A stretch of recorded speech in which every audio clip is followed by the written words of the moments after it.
The following program is an opinion program. The opinions expressed by the hosts and guests of this program are not the opinions of the management, staff, and advertisers of this station. Please direct all criticism, concern, and adulation to the hosts of this program. Welcome to Alabama Politics. This week I am Dale Jackson. I'm a radio talk show host, and you can hear my shows Monday through Friday from 5 to 9 a.m. on WVNN in Huntsville and on Talk 99.5 from 10 until noon in Birmingham. Last week I sang on the show with a Dolly Parton cameo person. Nice. It was horrendous. Don't go look it up. I think it's been blocked on YouTube. With me, as always, Mecca Musick 256 today. She's the CEO. Smart news for smart people, but not smart enough to get out of doing this show. So we have a lot to talk about today. Jay Town will be with us. He is a former U.S. attorney. We'll talk with him about a bunch of things. And then I got a parting shot for you as well. But for right now, let's go ahead and get to that 2-minute warning. All right, Mecca, when I say stuff to you, you trust me. And why? Because I have built up a history of credibility. The Biden administration has a history of lighting their credibility on fire. And then rolling around in it, smearing feces on themselves, and jumping back into the pile of fire again.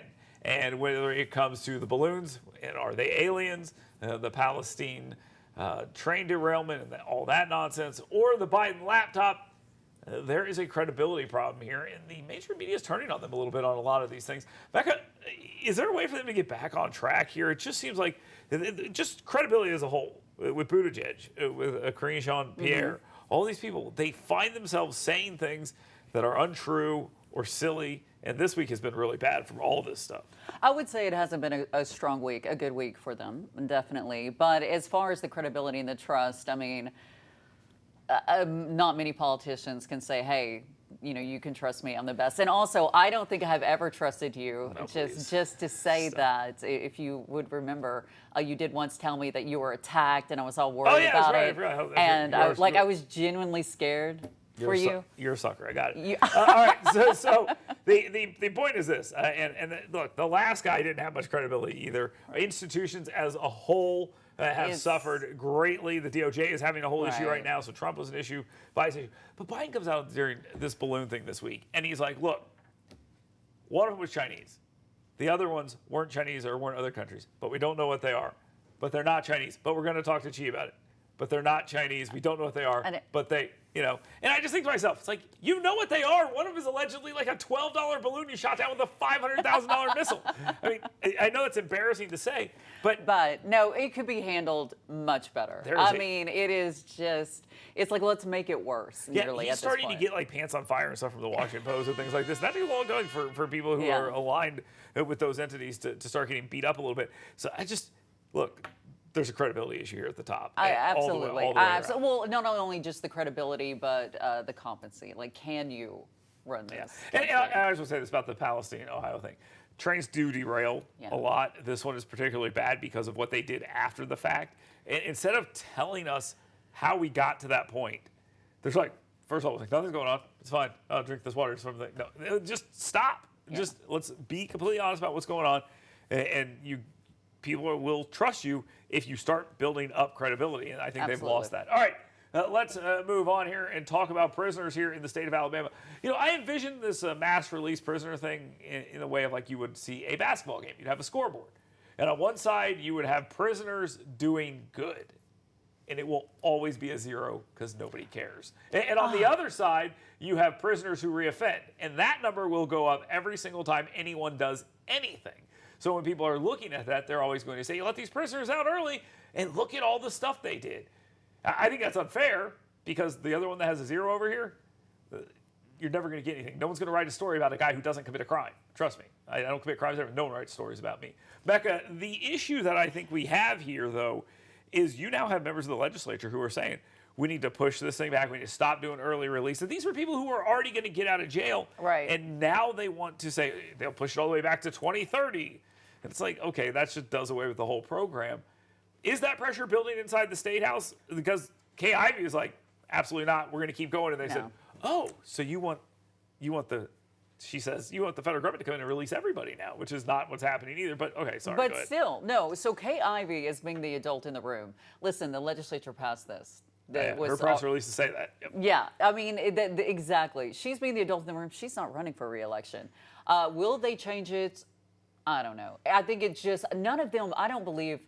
Well, I can't say none. I would say a lot of them probably don't actually think this is a bad idea, but it's very smart to come out and say it's a bad idea. Well, here's the issue that they're going to have. I think you might be right about that. There's two camps besides the one you just laid out. There's the people that are like, God, I wish the federal government would just come in and tell us what to do so we don't have to do it or take responsibility for it. Please, you just tell us what to do. Oh, let all the prisoners out, not us. And then they can say, oh, it's their fault. They're making us do this. And then there's the other side of it, too, where the people are saying, okay, maybe we do need to roll this thing back. Okay, so the Republicans are split on this, and the Democrats are over there going, go on.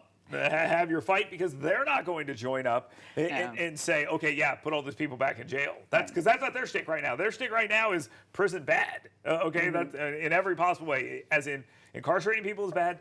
The current state of the system is terrible. All these things. Well, they're right on the state of the system. I agree with that. Obviously, obviously, that's why I said let's relieve some of the pressure and let some of these people out who are going to get out anyway. And if they do something else, put them back in jail. The guy down in Limestone County, do you see what he was bringing in there?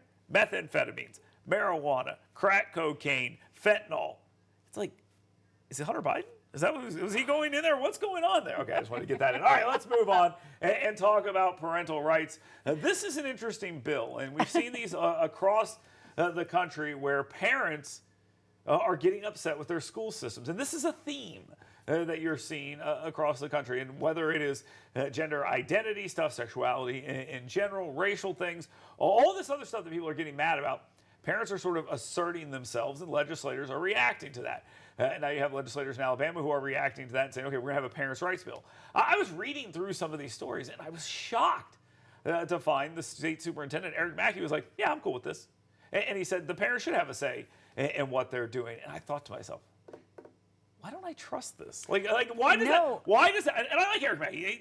They're a bad guy. He hasn't done bad things or anything. But still, I view it through the same lens I do the school choice stuff that they're talking about now. Because it's like the AEA is like, oh yeah, you guys want to do school choice? Sure, here you go. Well, it's school choice, and it's like written on there. Yeah, in quotes. they are literally like paying you lip service on that issue. And so this kind of this hits me the same way. That the superintendent's like, yeah, the parents should have a say in this. So I don't feel like, I mean, that was my point as well when we were going to talk about this, but I don't quite have like the negative connotation you have with it. I think it's a very smart political move in this current climate that you mentioned. So if he fights, maybe they push back harder. Well, it's just not that that's smart. Let's say, yes, I support something called parental rights. I mean, that's just smart politically. Well, what the bill does is it tells the school system that if you're doing these other things you're not supposed to be doing, the divisive concepts and stuff, which we'll see a bill about that too, the parent can go like, the hell you are, and you have to stop. They can't say, yes, I am, because we're in charge. And because a lot of people are upset that you've seen this very rarely, but it's happening.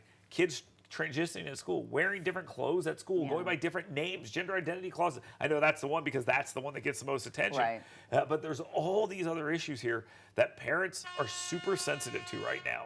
And it's not going to stop because the presidential election is going to be about this. Well, I mean, and it's already affected elections. We've talked about it here on the show. Yep. So it would not be wise to come out against this if you are the state superintendent. I think if the school systems and the educators come out against this, all they're doing is pushing people towards school choice even more. Right, So and I mean, he's smart. He knows whatever his motivations, whether he agrees with it or not. Like, I agree with what he's saying. I do question the motives because of the reasons we just laid out. All right, let's move on. Let's talk about Medicaid.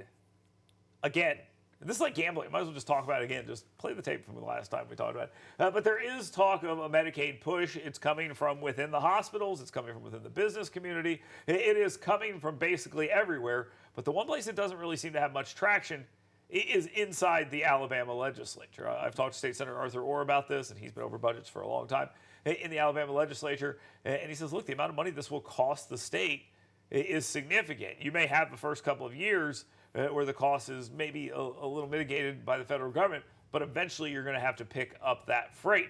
It sounds like it's purely a financial decision that the state is making right now. The whole idea about outcomes and all these other things, while it's not secondary, it's not the part of the conversation that I think is the most compelling to the state. Mecca, It's not. It's for the Republican-led legislature. It's not a compelling statement, if you will. Yeah, because it's like, hey, stuff is bad. It's like, yeah, it sure is. Let's fix it. Okay, how? Money. I mean, that's literally the entire argument on both sides. But we were talking about the Medicaid expansion, where when it kicks off, it's 90% federal. 10% state. Is that still in play right now? Well, that's what they've been talking about, and that's where you'll notice there's a lot of conversations happening about it right now, and that's not an accident. No. There are a lot of entities pushing for this expansion. Now, like you said, the legislature, are they going to do it? The people I've talked to, a lot of them are saying no. Some are saying, well, if it is, and we've had this conversation about gambling. You brought up gambling. If it is going to happen, it would happen this year. Yeah. The year right after an election. And let's go back to the conversation about prisoners here for a second. Kay Ivey, what did you say? Not running for re-election? Right. So she can, there's been some talk, can Kay Ivey do it by herself? Which seems to be like the question of things we don't want to do. Maybe we can just get Kay Ivey to pretend she can do it herself, and then we'll all go, dang it, why did she do that? All these things we're talking about, this is the year these things would happen, if it's going to happen. Oh, yeah. Yeah, but think about it. I want a legislative session where, like, on the first day, they're like, okay, we're going to do gambling, we're going to reform the prisons again, we're going to do Medicaid expansion, and we're going to do transgender rights or something. Well, and on the Medicaid expansion, you hear a lot about, like, well, it's money on the table, it's money on the table. I mean, that, and besides the good things, like that a lot more Alabamians would be covered. These are good things. If that gets loud enough. The hospital, I know you laugh at that because you think I'm saying a negative thing, like I'm being sarcastic. I'm not actually. Yeah. The hospitals get money. There's a lot of questions about these hospitals in the red because of the pandemic. Right. Now, I kind of want to say something here real quick. The pandemic stuff is like, oh, well, all these hospitals are in the red. I was like, really? You know what else topic we could have put down there? The tax rebates of the $2.7 billion that they have in the Alabama legislature. Why did that go to the legislature and then say, do whatever you want? Yeah. It doesn't make any sense. So, I get lost tax revenue and all this other stuff was the idea. All right. Jay Town is up next. He's a former U.S. attorney. We'll talk to him about stuff completely different than this. I promise you that. Stay tuned. You work hard to earn little escapes because doing your best means being your best. So let us help you discover your best at Premier Dental Spa. With our unique blend of cosmetic, dental, and spa-like aesthetic services, you'll leave feeling relaxed, refreshed, and renewed. Make sure the best you is here to stay and book your appointment online today at premierdentalspa.com. Hey folks, Dale Jackson here for my friends at University Kia. Now look, I love Kias. I've driven plenty of them. I used to have a Kia Sportage. When my son was born, my wife said, no, we got to get ourselves one of these big SUVs. The Telluride from University Kia is an absolutely amazing vehicle. You get it at a great price, but you get everything at University Kia at a great price. Learn more about them today. Head on over to universitykia.com. Find the perfect vehicle for you, new and pre-owned. They got it for you. universitykia.com. Want fun, safe, intelligent fitness programming? Want to build muscular strength, cardiovascular endurance, drastically improve range of motion and mobility, and learn proper nutrition to fuel your life with energy and emotional health? Well, come find out why Iron Tribe Fitness is ranked one of the top 5 fitness programs in America. Come find out why personal training and intentionally working on your current movement patterns individually is not only important, it's just another core value that separates Iron Tribe Fitness from other fitness facilities. To learn how to get your 2-week free pass, go to irontribefitness.com. Hey folks, Dale Jackson here, and this is my son, Grant. Now, I'm here to talk to you about Top Shelf Customized Cleaning. He's a handful, I'm a handful, and if I want to stay married, I need Top Shelf Customized Cleaning to come and take care of my house. They do an amazing job for me, and they'll do an amazing job for you. Cindy loves them, I love them, Grant loves them as well. Check them out on Facebook, Top Shelf Customized Cleaning. And don't forget, call them today, 256-417-9122. And when you talk to them, make sure you tell them Grant sent you. Nearly 170,000 Alabama drivers have their licenses suspended because they missed payments on traffic tickets. These are moms who can't get their kids from school and dads who can't get to work. Folks just trying to care for their families. Support the bipartisan driver's license bill and get these folks back on the road. Workers drive Alabama. When we're free to drive, we're free to work. Do you have a car sitting around you want to get rid of? Well, here's a great idea. Donate your car now to help local veterans in your area. Yes, just make one fast call to the Veteran Car Donation Program. Within a few days, we'll come and remove your car for free. You can donate any car in any condition. We'll use our vast network to sell it. The proceeds raised go to help local veterans and their families.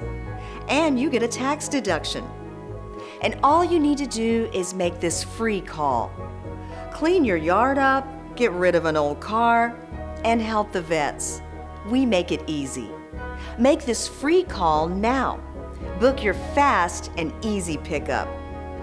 Call the Veteran Car Donation Program now.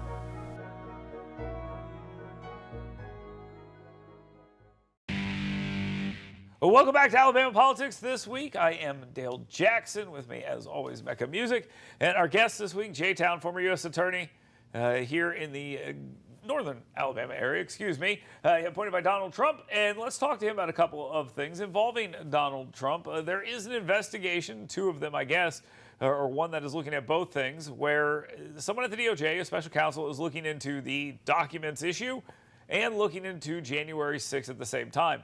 Mark Meadows, Mike Pence, these are individuals in the Trump inner circle in that time around January 6th that have been either subpoenaed or could be subpoenaed or will talk to them. Is this where they get him, Jay? Is this where they get Donald Trump? Well, no, I wouldn't go that far. I mean, Meadows and Pence were both subpoenaed as it relates to January 6th. It has nothing to do with the classified materials that are alleged to have been found at Mar-a-Lago. What I mean by alleged is the classified part of that, right? But I think that also, Jack Smith, my understanding from people I trust that know him well, he's just doing his job. He wants to talk to every single person that was involved in the Trump orbit that day. Conspiracy to defraud the United States is really about the only charge that is chargeable. Forgive the redundancy there. And so it's just such a remarkably difficult charge because you really have to have a meeting of the minds. You can't have a wink and a nod to develop a conspiracy. There has to be an agreement, and it doesn't appear that there were any. Now, the night before January 6th, there was a lot of discussions about how to handle alternative electors or whether or not they could just delay the January 6th certification in a number of ways. All of those discussions or suggestions were rejected. So I feel like Jack Smith is just being diligent here more than I think that this is some gotcha moment in the process. It's just there's too many tea leaves to read through. I want to ask another question about DOJ. It's not related to any of this. The Matt Gaetz thing, they announced this week that they're not going to charge him. You and I had talked about this a couple times on the radio. I don't know if we mentioned it here. I found it very interesting. This investigation going on for 2 years. They've left it open-ended for all sorts of speculation by those in the media. And now, basically, the way the media had been framing this is, boy, Matt Gaetz is a child trafficker. What a terrible guy. Can you believe they're not charging him with that? And I was like, man, the DOJ all of a sudden loves Republicans. What is your take on that? Yeah, you and I have had a lot of conversations about Matt Gaetz, and I think I'm pretty much on the record as not caring for the guy. But at the same time, he was investigated. I'm sure it was an awful experience for him and his family, and DOJ has decided not to pursue charges. And it could be for a number of reasons. It could be because the victim was recalcitrant, or the victim recanted, or maybe they just had the wrong facts because remember, this all started, and people always seem to forget this. When a guy gets caught and he's going to federal prison and he can cut his sentence in half, he's going to try to give up every single person to include his own mother if he can save his own skin. It happens all the time. People that are going to prison because they've been convicted of a crime, they don't typically like that. And so, it's not surprising that he threw up the biggest name that he knew into the mix. And here we are, year and a half, 2 years later, and it was a nothing burger. At least there wasn't proof beyond a reasonable doubt. By the way, I just want to point this out. I said child trafficking. It was sex trafficking. I just want to make sure I get that clarification. Jay, talking about the year and a half, 2 years later, and Dale brought up it's been hanging out there this long. Refresh us again. Is that how long this investigation should have taken, in your opinion? I don't think so. No, I mean, I think that especially when they already had a cooperating defendant, so it does seem like an awfully long time. Now, I don't twist my mustache and think that there was some nefarious reason for that, because DOJ and the wheels of justice move very slow. They just do, and there aren't nefarious reasons behind it. Oftentimes, most times, almost always, and so. To your question, Mecca, I think that it's important to just remember this is just how long it took. There wasn't some awful reason that they were trying to sort of, pigeonhole Matt Gaetz in that period of time only to let him go in the end. I think it just took that long to make that decision. There's quite a bit going on at the Department of Justice right now, and this, I'm sure, was not a huge priority for anybody at Maine Justice. Probably so. The DOJ Weaponization Committee is now formed in Congress, and I don't think Matt Gaetz is on that committee, but I'm guessing he might want to be now that he has been cleared by this. Will this fall into that realm? I don't think so, no. I mean, remember, you had somebody who was pointing his finger directly at Matt Gaetz saying he was with me when we took, these younger women to an island to do what people do. And apparently that wasn't provable, at least, or maybe not true at all. I think I'm getting my recollections, the recount of this case anyway, correct. All right, let's talk about the Weaponization Committee here real quick. Is there anything that's jumped out at you from what we've seen so far about that? There's a whistleblower at the FBI who's saying, hey, there's some stuff going on here. I had to distance myself from this team because they were doing things that were so political. I didn't want any part of it, this kind of stuff. You have these things going on. Is there any there for you? Do you see anything you've seen? Yeah, I think that the biggest thing for me that I've seen that really is troubling is when the FBI is suggesting, not the FBI, people out in San Francisco that work for the FBI. There's a difference. And they were asking social media companies to expand their terms and conditions so that they could get more data from those, users of those platforms. And that is, to me, I have a real problem with that. I don't have a problem with the FBI like everybody else does, Dale. You and I have gone around and around about this. 38,000 great employees. I like Chris Wray. I trust Chris Wray. But there are people in every agency, to include the FBI, that have agendas. And I think this committee is going to expose those individuals. I don't think it casts this awful shadow over the entire agency, especially if the agency acts appropriately once they find out about it. But there's a lot of people saying that they're not cooperating and things like that. What does that tell us? Well, I think that what the FBI said is they're willing to cooperate. Just tell us what you want. We're not just going to show up with a bunch of banker boxes. We're an entirely different branch of government. We are the FBI, and we don't just show up because you demand us to. If you want to send a subpoena for my testimony, I'll come. But you need to be a little bit more specific. I don't know how they could enforce ongoing investigation subpoenas out of the Congress. So that's probably the rub there. But look, this is important oversight, and I'm glad they're doing it. But I don't know that the FBI needs to get kicked in the teeth this all year because of some bad actors perhaps within the agency that are going to be rooted out, many of whom have already left. They've already been shown the door, and that's exactly what should have happened. And so, but we'll see. This is all important so it doesn't happen again. And Jay, I want to switch our focus back to Alabama really quick. As you probably know, hasn't announced yet, presidential candidate Ron DeSantis will be featured at a dinner in Birmingham. Now, reportedly, the RSVPs, or the tickets sold for this event, were so great that there was a change of venue needed. Does this signify Alabama's voters maybe switching over, jumping off the Trump ship and heading to DeSantis? It's a train. It's a train. It's a Trump train. But yes, go ahead, Jay. Okay. I think that's a great point, Mecca. I think that people are at least recognizing that former President Trump, who I'm forever grateful to for the opportunities he gave me, I think they're starting to realize, though, he's not electable. And we can't afford to lose another election to somebody like Biden and Harris simply because we put up a guy that we really like. Well, he's not electable. So let's find the guy that's the closest thing, or the girl that's the closest thing, the gal, and have them beat the snot out of the Democrats. And that's exactly what I think Ron DeSantis has the ability to do. And, you know, I might be a little bit biased on this, but at the same time, I think it does show that Alabama is willing to not only show up for DeSantis, but also show up with their checkbooks. And that's really where the rubber meets the road in electoral politics. There we go. Jay Town, thank you very much. Former U.S. Attorney, Northern District of Alabama, thank you very much for being here.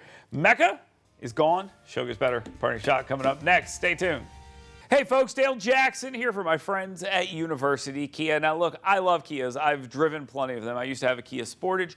When my son was born, my wife said, no, we got to get ourselves one of these big SUVs. The Telluride from University Kia is an absolutely amazing vehicle. You get it at a great price, but you get everything at University Kia at a great price. Learn more about them today. Head on over to universitykia.com. Find the perfect vehicle for you, new and pre-owned. They got it for you. universitykia.com. You work hard to earn little escapes because doing your best means being your best. So let us help you discover your best at Premier Dental Spa. With our unique blend of cosmetic, dental, and spa-like aesthetic services, you'll leave feeling relaxed, refreshed, and renewed. Make sure the best you is here to stay and book your appointment online today at premierdentalspa.com. Hey folks, Dale Jackson here, and this is my son, Grant. Now, I'm here to talk to you about Top Shelf Customized Cleaning. He's a handful, I'm a handful, and if I want to stay married, I need Top Shelf Customized Cleaning to come and take care of my house. They do an amazing job for me, and they'll do an amazing job for you. Cindy loves them. I love them. Grant loves them as well. Check them out on Facebook. Top Shelf Customized Cleaning. And don't forget, call them today, 256-417-9122. And when you talk to them, make sure you tell them Grant sent you. When businesses think about where to build, they think of Alabama. But right now, there are more jobs than workers, and businesses are starting to notice. Nearly 170,000 Alabama drivers have lost their licenses because they missed payments on tickets. Support the bipartisan driver's license bill and get these folk back to work. Workers drive Alabama. When we're free to drive, we're free to work. Here's a great way to save money on your prescription medications. If you take Viagra or Cialis, we can give you a way to pay as little as $2 a pill. Compare that to prices as high as $60 per tablet. Call now with your prescription and pay as little as $2 a pill. We offer 24/7 service and always free delivery and confidential packaging. Call Pharmacy Shop 24/7 to get generic versions of Viagra or Cialis for as little as $2 a pill, plus free discreet shipping. Welcome back to Alabama Politics. This week, I am Dale Jackson. Stay tuned for the parting shot about Nikki Haley. Is she in her prime? I'll answer that question for you next, but don't worry, we'll get into that. Remember this, go to yellowhammernews.com and sign up for the 7 things you should be talking about today. Every day, I'll email you and tell you everything that's going on. All right there, yellowhammernews.com. All right, let's go ahead and get to that parting shot. My parting shot this week is directed at Don Lemon from CNN, the dumbest person on cable news. He decided he was going to come out and decide whether or not Nikki Haley was in her prime. She absolutely is in her prime, and it's a very weird thing to say. The people that already hate him, who are on that desk with him, Poppy Harlow and Caitlin Collins, offended. It was great. It was wonderful television. But I think it was a conspiracy. I think it was a conspiracy to get Nikki Haley some attention, because this is the best thing that happened to her all week. Everyone rushed her defense, including guys like me, who will say that this is not only a ridiculous comment, but one that would never be made about someone in the other party. And you'll also see online a lot of people talking about Nikki Haley's first name, Nimarata, and pretending that she is whitewashing it for some reason. That's also her actual middle name. So those people are wrong about that as well. If you want to attack the person who's going to get like 3%, do it smartly. Otherwise, you're going to help her get 6. There's really no reason to be doing any of this to Nikki Haley. So be a little better about it, okay? Thanks. All right. Thank you very much for being here. Alabama Politics this week. We'll be back next week.